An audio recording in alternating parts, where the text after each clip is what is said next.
Salut la compagnie, c'est Jules Melon et aujourd'hui dans Rapport Ciné Critique, je ne suis pas seul pour une vidéo très spéciale en compagnie de l'ami Nightmare Chronique Cinéma. Comment vas-tu?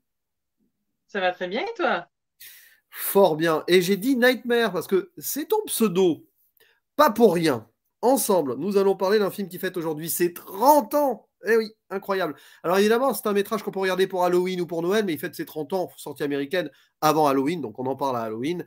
L'étrange Noël de Monsieur Jack ou en version originale, donc The Nightmare Before Christmas, premier long métrage réalisé par Monsieur Henry Selick. Évidemment qu'il y a Tim Burton derrière pour l'histoire d'origine et tout, mais c'est un film d'Henry Selick. Voilà, c'est très important de le signaler.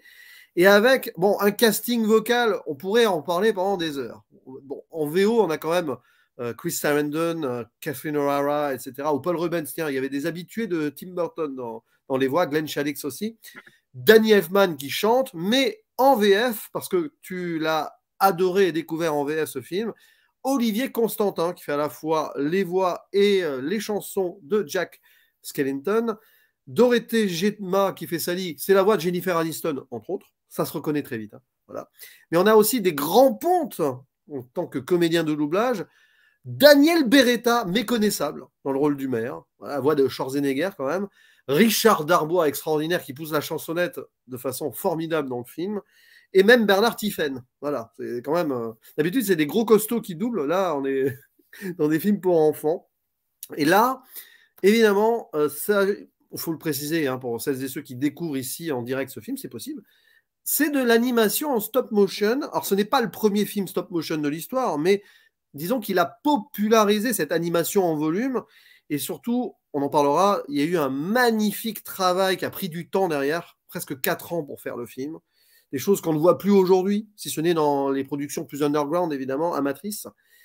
On va faire un petit synopsis quand même. Hein. L'histoire de Jack, qui est un petit peu le grand ponte de cette ville de Halloween mystérieuse, qui s'ennuie à force de fêter toujours la même chose, chaque année, Halloween, toujours. D'ailleurs, vous le voyez, Jack, hein, dans le décor de Nightmare, là, on le voit, les petits crânes derrière, c'est lui. Et un beau jour, il décide, parce qu'il peut passer vers d'autres mondes de fêtes, à travers des portes, d'aller chercher le Père Noël et de fêter fêter Noël, tout simplement, à la place de Halloween ou après Halloween, parce que bah, ça va changer un petit peu. Sauf qu'évidemment, il va y avoir pas mal de péripéties. Kidnapper le Père Noël, oui, qui va souffrir aux mains du vrai grand méchant de la ville de Halloween, à savoir Oogie Boogie.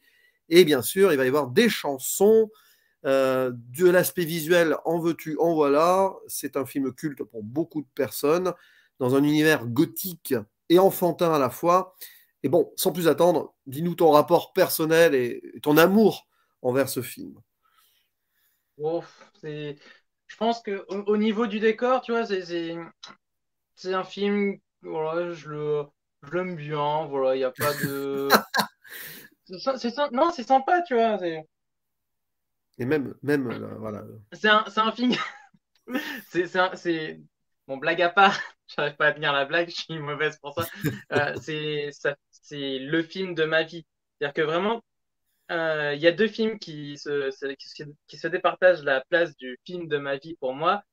Il y a du coup Vice Versa et L'étrange Noël de Monsieur Jack parce que ben, c'est ces deux films que je trouve incroyables à leur manière.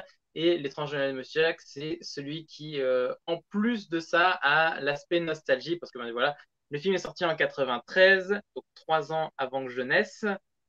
Et du coup, voilà, c'est un film avec lequel j'ai pu grandir enfin, depuis aussi longtemps que je puisse me souvenir. Et je trouve toujours ce film aussi incroyable et qui me passionne. Et ça fait partie de ces films que j'ai. Ça fait partie de ces films que j'aime tellement que je connais certaines répliques par cœur, voilà, jusqu'à la musicalité. Il y a Mr. Fox qui a sorti une vidéo récemment sur Le Roi et l'Oiseau où il parlait de à quel point euh, il y a certains films, on les a tellement poncés que finalement on connaît vraiment tout le texte par cœur. Ben, moi, c'est pas Le Roi et l'Oiseau, c'est L'étrange Noël de Monsieur Jack qui est avec ça. Et je peux vraiment faire les chansons entières. Faut pas regarder le film avec moi. Faut pas. Il faut pas, parce que je vais être insupportable. Ah si, il faut revoir le film avec toi. Au contraire, ça peut Oui. être des moments formidables. Bah, tu l'as dit. Alors, moi, c'est personnel parce que c'est particulier, pardon, parce que mon rapport personnel avec ce film est étrange. Je l'ai découvert trop tard. Et ça, c'est peut-être un petit peu de la faute à la sortie française, plus d'un an après. C'est assez incompréhensible que c'est un film. Alors, estampillé Disney, mais fait un petit peu à part, hein. C'est très indépendant dans la création avec Henry Selick et tout, parce que Disney ne voulait pas trop en faire un classique Disney. C'était pas trop dans leur code, on va dire. Mais c'est bizarre parce que Touchstone à l'époque, voilà, ça sortait plus ou moins en même temps qu'en France. Et il est sorti le 7 décembre 94 chez nous, alors qu'aux États-Unis, donc c'est le 29 octobre 93. Et à cause de ça, bah, j'étais plus trop dans le délire. Je suis pas allé le voir en salle. Hein. Je voyais plus de films d'animation à partir de 12-13 ans. Enfin, bon, je commençais à faire mon ado un peu peut-être, je ne sais pas. Et du coup, Ouais, j'ai on dû est tous passés découvrir par ce par cette phase-là. voilà. Et j'ai découvert ce film bien tard, peut-être vers 17-18 ans. Et bon, c'était pas une époque où Halloween était très populaire encore dans les pays francophones, parce que c'est vrai que c'est venu il y a une vingtaine d'années, hein, cette façon de fêter vraiment Halloween de façon très courante chez nous. Et quand j'ai vu la première fois, bah, en fait, j'avais retenu les chansons. Ça, par contre, clairement et honnêtement, les compositions de Danny Elfman font partie ici de ses meilleures. Alors, il en a fait beaucoup, hein, de belles partitions dans sa carrière. Mais là, en plus, Danny Elfman s'est fendu d'une composition de comédie musicale à part. Vous pouvez écouter à part du film.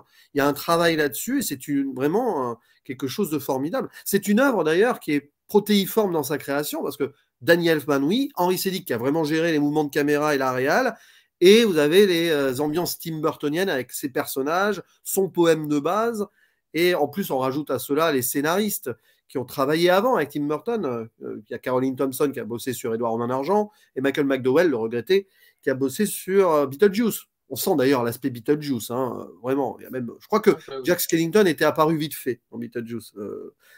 Il me semble, Ça il me me, semble hein, qu'il y avait un ça me petit dit peu quelque chose. ouais, une Moi, je petite. retiens plus j'allais dire, je retiens plus son caméo dans un autre film, mais je vais pas te spoiler parce qu'il me semble que tu l'as pas vu celui-là. D'accord. Donc, du coup, après l'avoir revu, et là ce revisionnage-là, peut-être le quatrième hein, visionnage en tout, là, j'ai saisi beaucoup de choses parce que euh, l'aspect cinématographique dans le film est immense. Il faut quand même Ah oui. replacer ça dans un contexte absolu. C'est que ça a été fait à la main et tout. Une minute enfin, une minute de film, il fallait presque une semaine pour la réaliser. Ça a pris des années. C'est un travail, mais de minutie absolue. Tous les personnages que vous voyez dans le film existent en marionnette, enfin en poupée, quoi. Et il fallait vraiment placer la caméra, etc., au bon moment, au bon endroit. C'est pour ça qu'Henry Selick est derrière aussi, parce que Tim Burton aurait pu faire le projet, mais il était occupé avec Batman, avec sa nouvelle Ouais. popularité à l'époque. Et Henry Selick, il a fait un travail de magicien, parce qu'il a mis en visuel l'univers de Tim Burton à sa façon, tout en respectant donc le travail de son ami de base, visuel, en lui faisant Mhm. quelques hommages aussi, on voit. Mais c'est un pur film d'Henry Selick, et c'est un film qui fait respirer ses décors, ses espaces, ses personnages, son histoire aussi, qui est enfantine, mais encore faut-il avoir cette idée-là. Et la caractérisation aussi de beaucoup de protagonistes. Jack lui-même, il y a beaucoup de choses à dire sur Jack. En soi, Oui. il est très nuancé comme personnage, parce que c'est un peu le Mais il dictateur est local fascinant comme qui. personnage parce que du coup, c'est un personnage très innocent et qui voit juste un moyen de s'amuser et de reprendre goût à peut-on dire à la vie, Presque, peut-être hein. plus à la mort.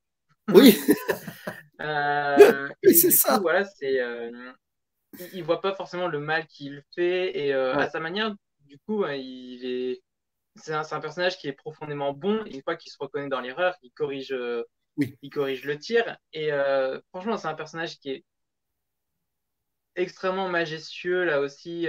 Il porte bien son nom de roi il porte bien son titre de roi de roi d'Halloween parce que ben il a énormément de prestance, énormément de charisme et non c'est un pur personnage de cinéma quoi parce que pour le coup en plus c'est vraiment pas adapté, c'est pas vraiment pas une adaptation. Non.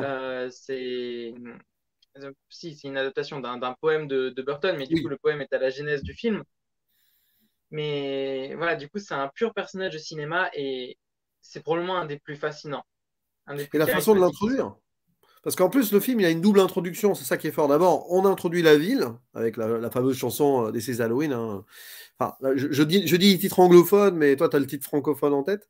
Il y a ça, donc on voit beaucoup de choses, d'emblée la richesse de l'univers, et après on a limite une réintroduction du personnage de Jack sur sa chanson, sa complainte, magnifique, hein, avec des accents shakespeariens, d'ailleurs, moi ça m'avait déjà marqué. C'est peut-être mon premier contact avec l'œuvre de Shakespeare, avec Last Action Hero.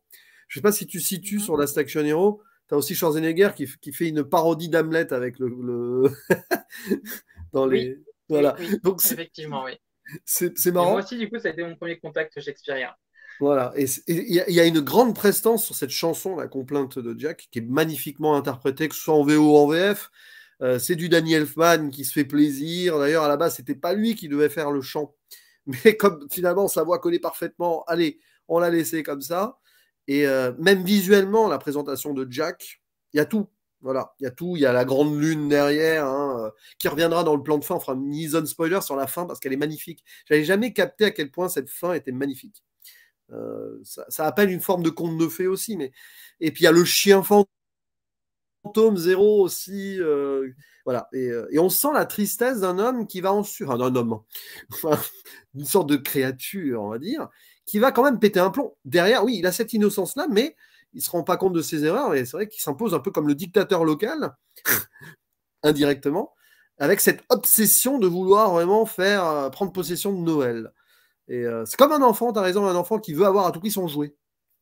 Et Ouais, en vrai c'est un peu le tracé de Jack, c'est un peu la représentation de la curiosité est un vilain défaut hmm, d'une certaine manière, puisque tout le truc, c'est il se lasse un petit peu de ce qu'il connaît depuis des années. Il s'introduit dans un univers tout autre, un univers dans lequel il n'est pas censé avoir sa place. En tout cas, c'est un univers qui est trop différent de ce qu'il connaît pour qu'il puisse le comprendre. Et il va, du coup, il va tellement être fasciné qu'il va le tordre et se l'approprier. Et c'est. Au final, ouais, la curiosité a un vilain défaut, et en même temps, tu te rends compte que c'est un peu une représentation de ce qu'on appelle aussi aujourd'hui l'appropriation culturelle.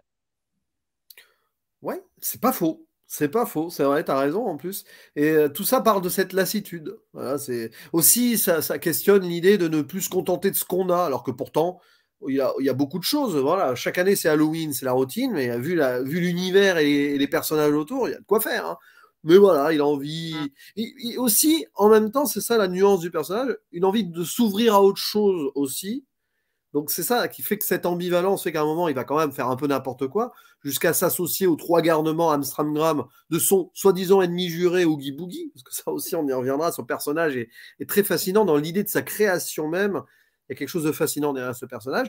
Et au point donc d'être dans son obsession et d'en oublier Sally. Il ne voit même pas que Sally, alors Sally, c'est une créature de Frankenstein, si on veut, puisque Mm. référence à Frankenstein avec le docteur, son nom c'est pas Frankenstein, mais c'est Finkelstein. Bon, il y a un petit peu la différence, pas vraiment immense. Sally qui est amoureuse de lui, et il ne le voit pas, il l'ignore, et Sally, la pauvre, est dans son coin. C'est la seule qui voit clair d'ailleurs depuis le début. Et lui, voilà, il va continuer son délire avec les trois garnements, machin. Ça donne lieu à des scènes de chansons aussi. Bon, ça, on y reviendra sur les chansons après, parce que j'aurai des questions à te poser là-dessus. Et puis, il y a l'évolution du personnage dans un endroit qui est. C'est un macabre merveilleux. Comment tu qualifierais, toi, cette ville d'Halloween? Parce que c'est à la fois. Ça peut être flippant quand on voit ça très petit. D'ailleurs, toi, tu l'as vu toute petite ou. Je t'avoue que ça remonte à tellement longtemps que je ne saurais trop te dire quand est-ce que je l'ai vu. C'est probablement un des premiers films que j'ai vu, mais moi, il m'a pas du tout traumatisé. Je peux comprendre parce que il y a certains passages qui sont pensés pour être effrayants. Je veux dire, tout le repère d'Oogie Boogie, ça peut être très impressionnant. Euh, le moment où, le moment, par exemple, où Jack fait littéralement un screamer et décide Oui. de s'étirer le visage comme ça pour effrayer et calmer Amstramgram. Je peux comprendre aussi que ça soit un truc qui effraie les enfants, ou tout simplement la chanson d'introduction qui parle littéralement qui nourrit littéralement des peurs d'enfants, genre le monstre qui se cache sous le lit ou qui se cache sous l'escalier avec des designs assez improbables. Pour citer la chanson, doigts de serpent et cheveux d'araignée. Hein. Oui, Donc c'est. je peux comprendre, mais moi personnellement, non, il m'a pas traumatisé. Et en même temps, s'il m'aurait traumatisé, je pense pas que ça serait un de mes films préférés. C'est vrai. Quoique des fois, on peut revenir sur un traumatisme et se dire, ah, mais ouais, donc en- derrière, tiens, on va en arriver au personnage de Sally parce que c'est marrant quand on voit ça, on se dit, d'ailleurs, avec la potentielle union, on n'en dit pas plus, avec Jack, que ça anticipe presque les noces funèbres plus tard. Je sais pas si tu avais, quand tu as vu les noces funèbres après, du coup, j'imagine, oui, je pense. Je pense qu'on y voit déjà ici les prémices. Déjà, il y a l'univers Burton d'avant, d'accord? Et ce qu'il fera après, je pense que tout est là, quoi. Et c'est vrai que le personnage de Sally est assez touchant, je trouve, sur ce Oui, propos-là. c'est un personnage c'est probablement le plus touchant. Avec Zéro, mais Zéro ça compte pas parce que c'est un chien, donc forcément le chien est attachant. Et puis, Mais oui, j'aime bien le design. J'aime bien le design du fantôme. Le personnage de Sally, c'est probablement le personnage le plus attachant parce que c'est un personnage qui est extrêmement doux, qui est extrêmement calme, qui c'est aussi le personnage le plus rationnel parce que c'est le Oui. personnage qui comprend le mieux la situation, la gravité de la situation, qui ne veut que le bien des autres. Et c'est là que je me rends compte que c'est drôle qu'on parle du fait qu'on s'attache au personnage de Sally alors que c'est un personnage qui est littéralement rafistolé. Oui. Voilà, la petite blague. Mais et le pire, c'est que c'est un personnage qui a tout qui souffre, hein. Voilà. Elle a été créée comme la chose de son créateur. Et malgré tout cela, elle respire la bonté et elle veut s'émanciper aussi. Et ça, il y a quelque chose Oui. alors, on qualifie parfois Tim Burton. Il y a beaucoup de gens qui ont qualifié Tim Burton, Henry Selick, à travers ce film, hein, de conservateur. Mais pas tout à fait. Pas vraiment, je dirais même. Parce que ici, le personnage de Sally prouve l'inverse, justement, je pense. Ben oui. C'est c'est vrai qu'il y Je a vois eu, je vraiment sais pas pas en quoi le pourquoi. film peut être conservateur. C'est-à-dire que le film, ok, le film, le film montre Jack dans l'erreur quand il s'agit euh, de De s'ouvrir. découvrir autre chose, Ouais, mais parce qu'il fait c'est les ça. choses mal. Ouais. Et au final, ben, à la fin, les choses ont évolué et même la ville d'Halloween a évolué puisque la ville d'Halloween a découvert quelque chose de nouveau. Donc, l'univers a évolué, la situation de Jack a évolué. Sally, qui est un vrai personnage féministe avant l'heure, hein, puisque Oui, bien c'est un sûr. personnage qui réclame et qui fait tout pour être une femme libre et indépendante, sans que ce soit poussé, c'est vraiment dans son cheminement naturel. Euh,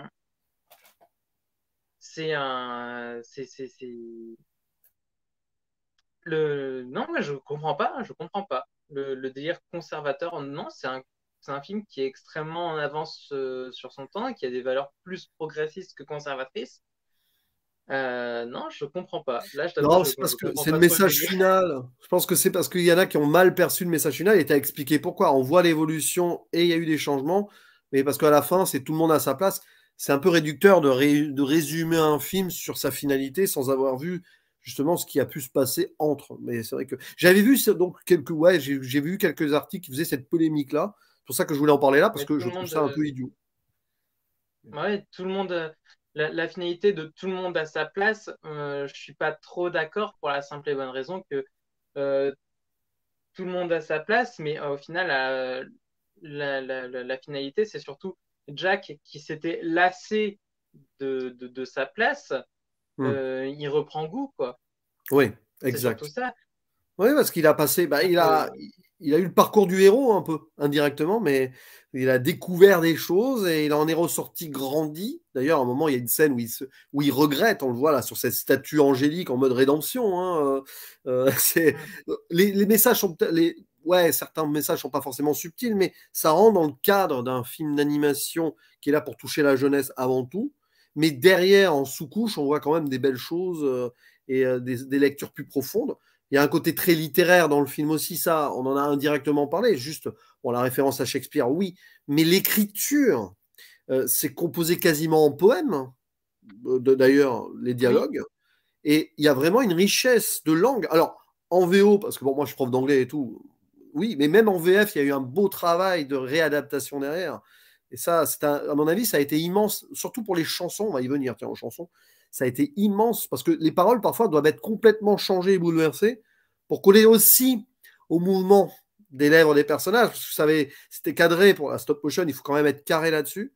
Et ils ont fait un boulot extraordinaire là-dessus. Je pense que pour toi, les chansons, il se passe peut-être pas 2-3 mois sans que tu les écoutes, quoi.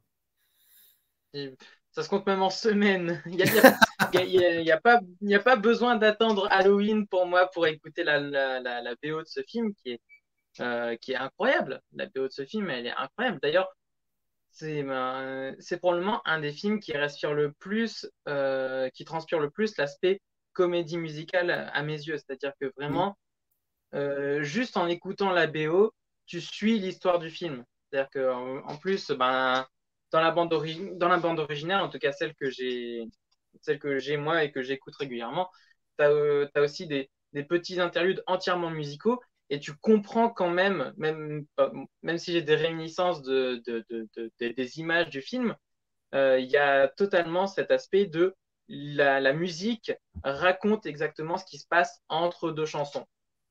Oui, et puis ce sont des Et chansons, les c'est ça, chansons, qui et les chansons parcourent sont l'histoire. extrêmement bonnes parce que les chansons ont tout cet aspect, on fait évoluer l'histoire à travers ce que l'on raconte, à travers nos paroles, à travers ce que l'on montre durant les chansons. Et ouais, c'est ça qui fait pour moi les grandes comédies musicales. Et pour moi, L'étrange de Monsieur Jack est une des plus grandes comédies musicales qui soit. Et c'est en ça que j'aime beaucoup. J'en profiter pour recommander aussi aux gens d'aller voir ça. J'aime beaucoup la vidéo de Mea qui avait fait qui avait fait une vidéo sur qui a vraiment réalisé L'étrange de Monsieur Jack, en parlant un petit peu du fait que ben, c'est autant un film de Tim Burton, puisque vraiment on en est à son essence, c'est vraiment lui qui a l'essence même du film, et tout le film transpire de son esthétique. Mm. C'est autant un film de Henry Selick dans lequel il a vraiment mis toute sa force, toute son envie de cinéma à travers les personnages, à travers les décors et tout.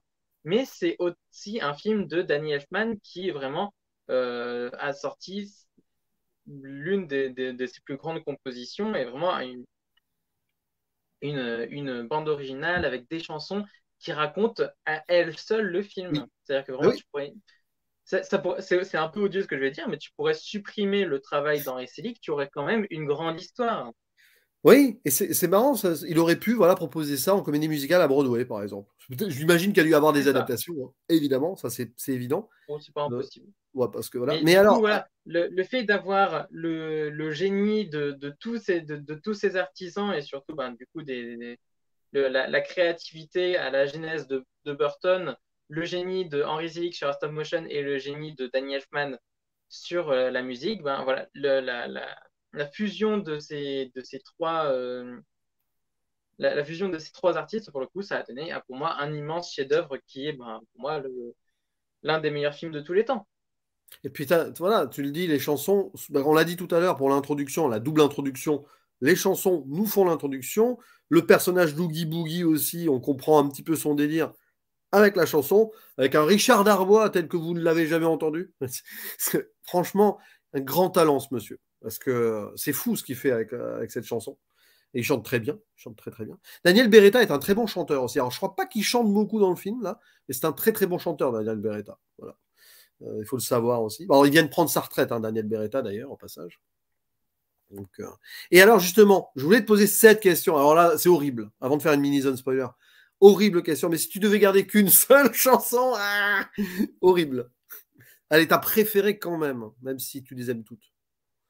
Qu'une seule chanson. C'est dur, hein. Même moi, j'aurais du mal, hein, je t'avoue. C'est super dur. Ouais. Qu'une seule chanson.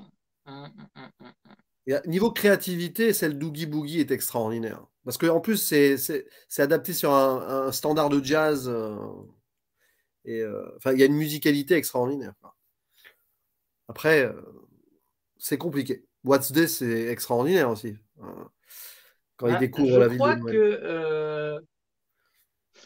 je crois que j'hésite entre La complainte de Jack, qui est Ouais, bah, probablement une de mes préférées. Et j'aime beaucoup aussi, alors c'est la chanson, j'arrive pas à retrouver son nom là comme ça sur le coup. C'est la chanson où il explique à toute la ville d'Halloween hmm, euh, ce qu'il a découvert avec la ville de Noël, avec d'accord. Christmas Town, parce que ça pour le coup, ça restait en VF. Donc c'est cette scène-là où vraiment il explique en chantant et t'as toute la ville qui interagit et du coup il y a une musicalité multiple avec tout un tas de voix et celle-là aussi ça pourrait être celle-là mais Non, mais ah j'arrive pas à me décider. Ça non, serait c'est probablement une des compliqué. deux. C'est compliqué. Et Ça puis serait même, probablement une des deux. t'as même la Et chanson si de je commence à Sally qui est réfléchir trop, extraordinaire. je vais me dire il y a peut-être d'autres aussi genre la Ouais. complainte de Sally aussi qui est très Bah bien. oui, la complainte de Sally, il y a une Ah non non non. musicalité. Allez. Il y a une musicalité extraordinaire dans la complainte de Sally, hein. Vraiment, c'est très beau. Et alors, bon, on va faire une petite zone spoiler quand même. Voilà. Au cas où il y a encore des gens qui doivent découvrir ce film. Donc d'ici le 31, vous regardez le film, c'est obligé. Donc petit spoiler. Bon, déjà, Oogie Boogie, parce que quand même, Oogie Boogie, bon, il est très méchant et tout. Alors, j'ai pas voulu le dire dans la zone non spoiler pour laisser la surprise aux plus jeunes et tout, mais c'est quand même un sac d'insectes. Et moi, je trouve que ce design-là de créature, c'est même pas une créature en soi, c'est des milliers de créatures qui prennent l'âme, prennent une Hum. existence.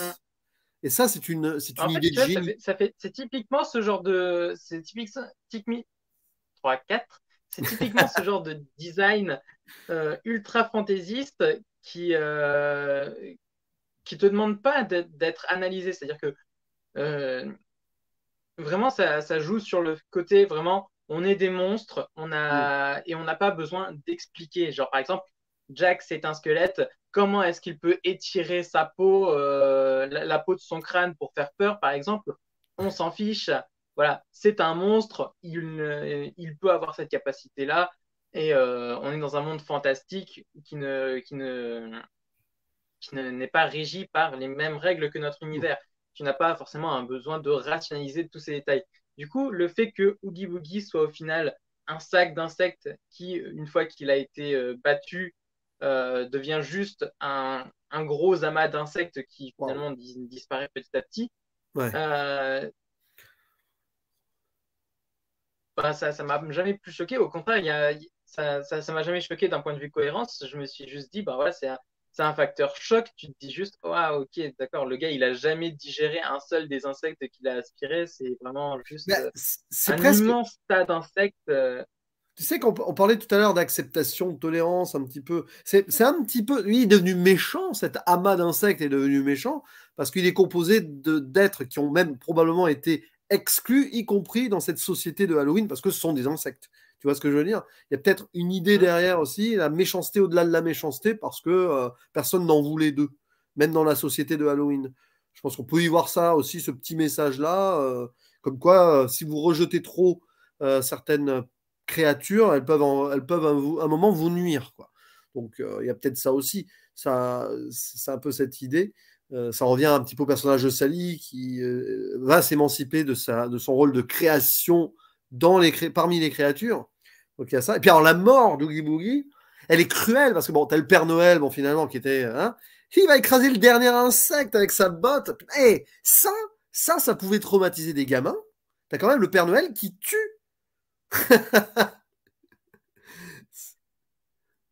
Euh, Moi, je trouve ça. Là, tu c'est- vois, je me suis mis à la place d'un petit qui regarde ça. Et, oh, allez, pas de rédemption pour le méchant. Le Père Noël l'écrase de sa botte. Moi, ça m'a fait marrer, ça. Et la fin, alors, bon, Après, honnêtement, moi, je trouve ça quand même un peu moins choc que justement le moment oui. où le sac qui sert de peau à Oogie Boogie ça fait arracher brusquement et que du coup, tu découvres vraiment, genre comme si tu découvrais la vraie nature d'Oogie Boogie. Et là, pour le coup, je pourrais comprendre vraiment que des enfants soient beaucoup plus traumatisés. Ça serait. Parce que ben, il y a vraiment cet aspect. Très visuel et puis ça grouille de partout. Hein, et comme c'est de la stop motion, tu as vraiment cette sensation de palpable en plus. Donc c'est pas pareil que Oui. si ça avait été genre en animation traditionnelle, en animation de synthèse.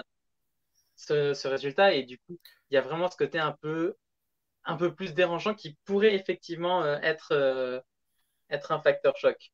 Et puis ça a été aseptisé un peu par les exécutifs de Disney parce que ça aurait dû être encore plus violent, je crois. Et alors la fin, j'avais pas ressenti, enfin là j'ai vraiment senti la dimension poétique ultime de la fin, où donc enfin Jack et Sally enfin vont pouvoir vivre leur romance. Sur le papier, ça fait conte de fées. Ce petit clin d'œil Disney quand même. Allez, hein, on finit. Mais bon, par contre, c'est très très beau comment ça se termine, donc avec la lune, la pleine lune, etc. Et moi, il y a un truc qui m'a vraiment touché, ça paraît secondaire, hein. C'est le chien Zéro qui, voyant Jack enfin avec l'âme sœur, se libère lui-même et va dans les étoiles.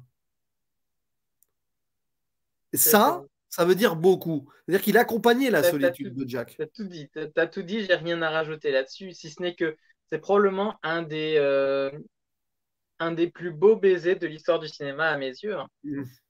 J'exagère à peine, hein, vraiment, quand je dis que c'est vraiment un des films de ma vie, c'est un des films de ma vie et que je trouve vraiment que tout est excellent et que la seule manière de trouver ce film mauvais, entre guillemets, c'est vraiment de ne pas adhérer à la stop motion parce que je sais qu'il y a des gens qui n'aiment pas la stop motion, qui trouvent ça dérangeant et je peux les comprendre. Je peux les comprendre. C'est un genre, c'est un style graphique qui peut, qui a vraiment cette sensation de palpable, qui a vraiment cette sensation de plus réel, d'un peu plus réel, et surtout qui a cette sensation un petit peu de distordu, étant donné que le framerate n'est pas le même Ouais. que pour n'importe quel autre style d'animation ou de film, tout simplement. Et encore là c'est hyper fluide, hein. C'est de la stop motion qui a été bossée pendant des années. Et on sent ils ont pris leur temps. Mais c'est vrai que cette fin, elle veut tout dire, la fin. C'est-à-dire que Jack, il a agi par une forme d'obsession de solitude. Et donc, tous ces événements-là, au final, c'est pour lui faire ouvrir les yeux et enfin trouver l'amour qui lui manquait. Parce que c'est ça, en fait. S'il s'ennuyait et tout, etc., c'est pas Halloween le problème, hein. C'est juste que, à force d'être seul et d'être dans son délire et de ne pas voir autour de lui tout ce qui devait être vu, et ben à la fin, il va être heureux. Et chaque année, tous les habitants de Halloween Town fêteront Halloween et Noël et seront doublement heureux. Voilà. Et puis même, ils vont peut-être récupérer le lapin de Pâques à un moment qui était dans le paquet pour fêter un lapin de Pâques, ça. C'était drôle. Le pauvre.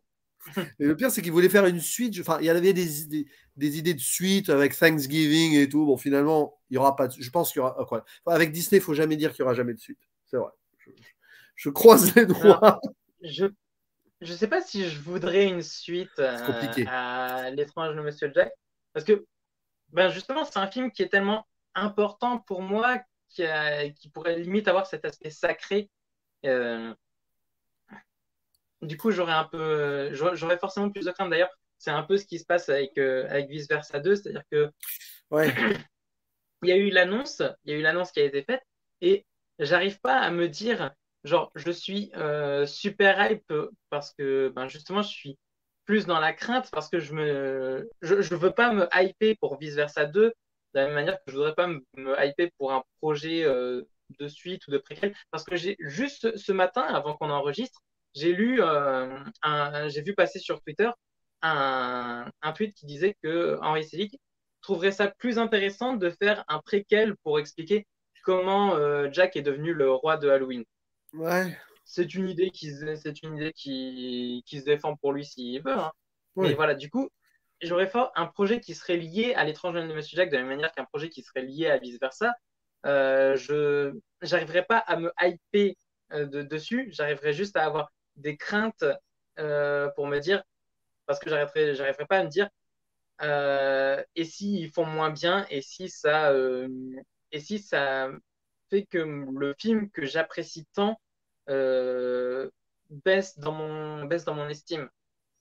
Ouais. Après, tout dépend des créateurs derrière. C'est toujours. Si Henry Selick Ah et Tim oui, voilà. Burton, par exemple, bon, ils s'aiment plus trop, je crois, les deux. Enfin, c'est un peu compliqué. Mais si Henry Selick revient derrière, oui, peut-être. Mais bon, après, on n'aura pas la même.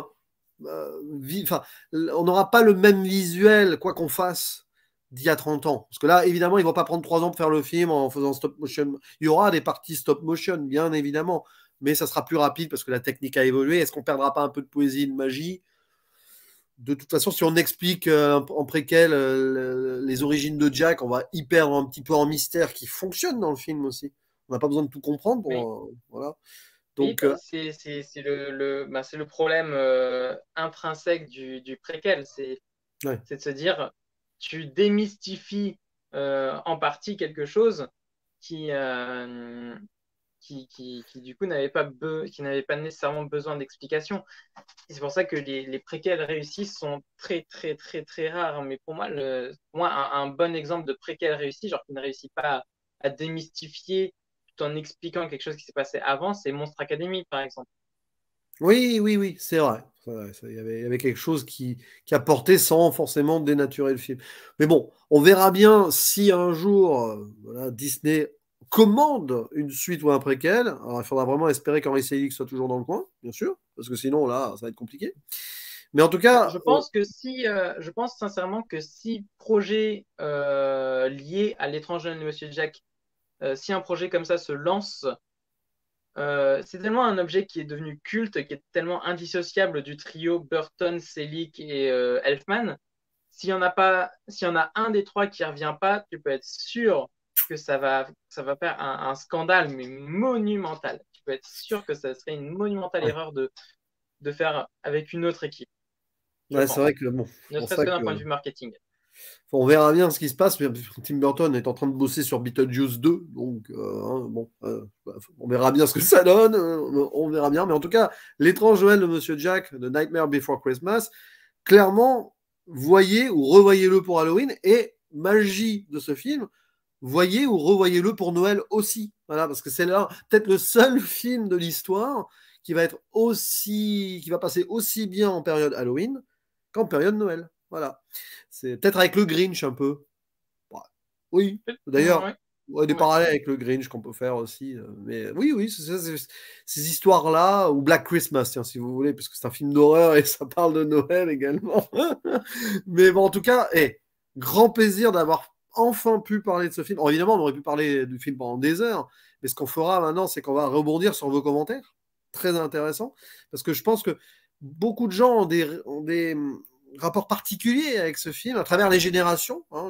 Il n'est pas exclu que quelqu'un qui a moins de 20 ans aujourd'hui, moins de 15 ans même, ait un rapport particulier avec ce film. Il suffit d'avoir eu la bonne transmission au bon moment. D'ailleurs, c'est sur Disney+, hein, évidemment. Donc, profitez-en.